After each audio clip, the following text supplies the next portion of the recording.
What is up, everyone? Welcome back to another exciting Rickles Fisher video, and it's been a minute since I posted, actually, so make sure that you guys give this one a like and subscribe, and just help a brother out. It's hard to grow a YouTube channel these days, and every share, every like, every comment, everything helps. So anyways, let's get on with the video. Today I'm going to be teaching you guys how to catch, clean, and smoke whitefish. This is my favorite recipe, and these are a couple of my favorite ways to catch whitefish. So first of all, let's get started on how you catch them.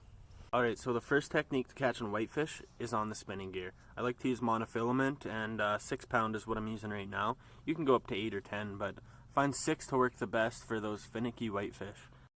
So spin fishing for whitefish can be a great technique any time of the year. As you can see, I cast this gold spinner upstream. It allows that spinner to really sink deep in the water column. Casting upstream and retrieving slowly will really improve your hookups on whitefish. As you can see, I hook up on one here. It's a whitefish. It's a big one too. Wish I would have brought the net. Oh, tanker. Oh, I gotta try and flip it. Yes! First keeper on the board, and that's a beauty. What a beauty.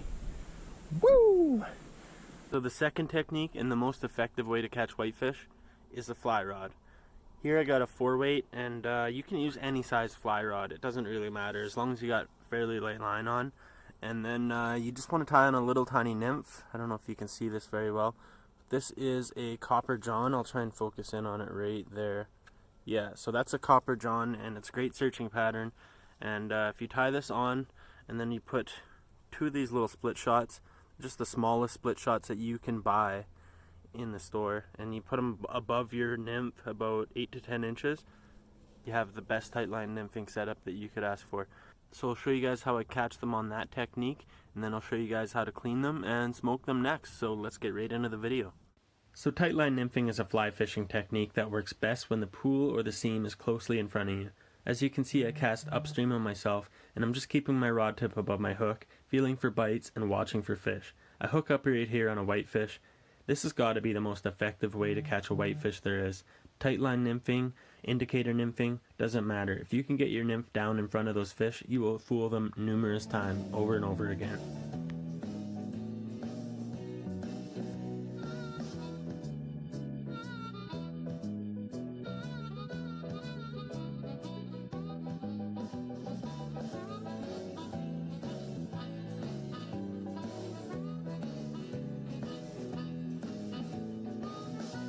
Nice.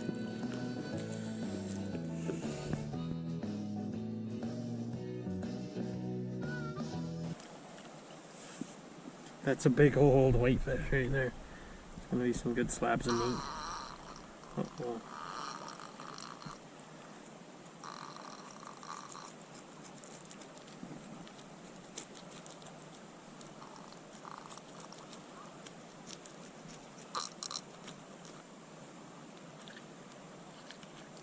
Just like I figured it was gonna be full of eggs.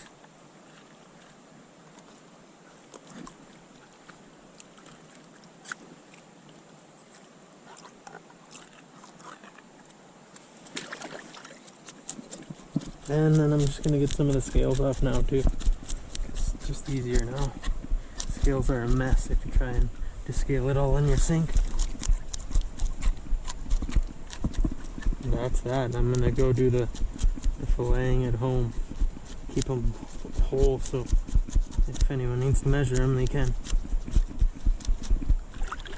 So the next step is pretty simple. All you gotta do is fillet your whitefish into halves. I like to leave the skin on. And this is the last minute cleanup before it goes into the brine. Clean off any scales, blood clots, anything that could be left on there that you don't want it to be, and then goes into the brine. Alright, so we got our fish here, and I just laid out some paper towel. Archie is licking his lips. He actually is licking his lips. He is stoked for some smoked fish, but we're going to lay him out on the paper towel. And then we're going to give him a dry pat with some dry paper towel, but you just don't want to do it too hard. You don't want to like mangle your meat or anything like that. You just want to get all the moisture out of it, because once you start brining it, a lot more moisture is going to come out of the meat. it's going to be a soupy mess even as a dry brine. So we're going to try and get as much moisture out of the fish as we can first, and then I'll show you guys how we make the brine next. But those are looking delicious. Not for you, bud. Not for you. Oh yeah, if you got like a fan and you put it on top of all the fish, it'll definitely help with the drying process a little bit. Alright, so the next step is to have your brown sugar. Demerara is the style of brown sugar that you should use for smoking. I don't even know the reason behind it, but I just know that I've figured it out and it is way better, and it just works way better for brining. And of course, pickling salt is definitely my go-to. So what we're going to do is go 4 parts of brown sugar to 1 part of pickling salt. So we're going to put in 2 cups of this, and then half a cup of salt. So if that makes sense, there'll be 4 parts brown sugar, 1 part salt. Alright, so we put 2 cups of the brown sugar in there. Now we're just going to put half a cup of the salt in there. And then we're going to mix it around really well. Make sure it's all blended in really well. Alright, so half a cup of salt. And then we're just going to use our hands and blend it together super well. So what I like to do is just kind of do it in layers. So I'll put some fish in, and then I'll put some of the brine on top of it.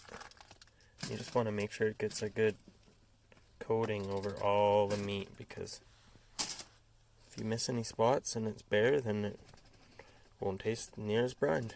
Some of the brine will seep into it and you'll still have some flavor, but you definitely want to submerge all of the fish meat in brine. So these are the last 3 fillets on there. We're just going to put them in and then get the brine on top of them, and then we'll get them brining for 12 hours. So we'll see you back around 12 to 15 hours. Well, terrible audio because the tap's running, but it's about 15 and a half hours later, and these have got plenty of brining time. Hopefully they're not over brined. I haven't really done it for this long, but I know at 12-13 hours it's not too much, so we'll see how it turns out. It looks like it's a good color. I don't think it's over brined, so we're going to rinse them all off, and then we're going to put them on this paper towel here, and we're going to pat them dry, then they'll be ready to smoke.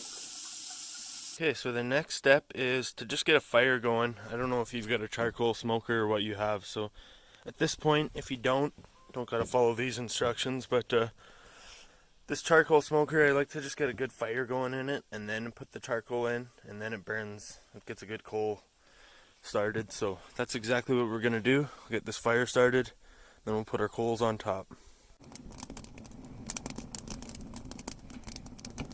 Alright, so now that my fire is burned down mostly, I still got a few logs in there, but it's mostly burned down, so we won't be getting that smoke into the meat.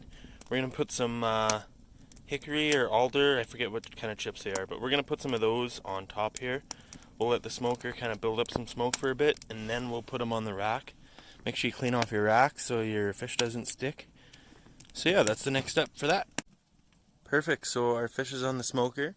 Keep it away from the flames, especially when your fire's still roaring a bit. You don't want to burn it right away. So yeah, we'll let the flames go down a little bit, and then we'll close this, and we'll put some hickory chips on for now. We got some alder as well, so we're going to rotate between hickory and alder today.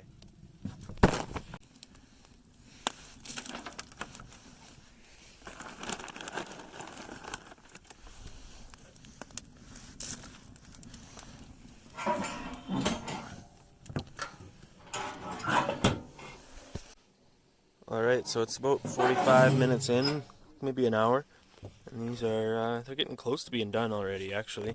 Give them another hour. Probably take less than 2 hours altogether. At an average temperature at around 200, I just opened it, so it's a little bit lower now, but it's been sticking around that 250. These fillets aren't that huge, so they'll be ready to go soon. I'm going to put a couple more chips on. Get a little bit more smoke in there. We'll go with some more hickory this time.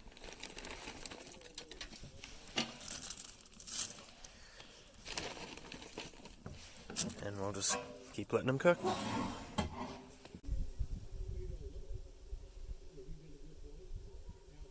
Alright, so that's how I like to smoke my whitefish and trout. Pretty simple recipe, and it is delicious. I already had a taste test, and it's amazing. I'm going to eat this whole piece right now. So if you guys like the video, make sure to give it a like and be subscribed, and give it a share if you have other people that want to know how to smoke trout and whitefish. So anyways, we'll see you guys on the next one. Thanks for watching.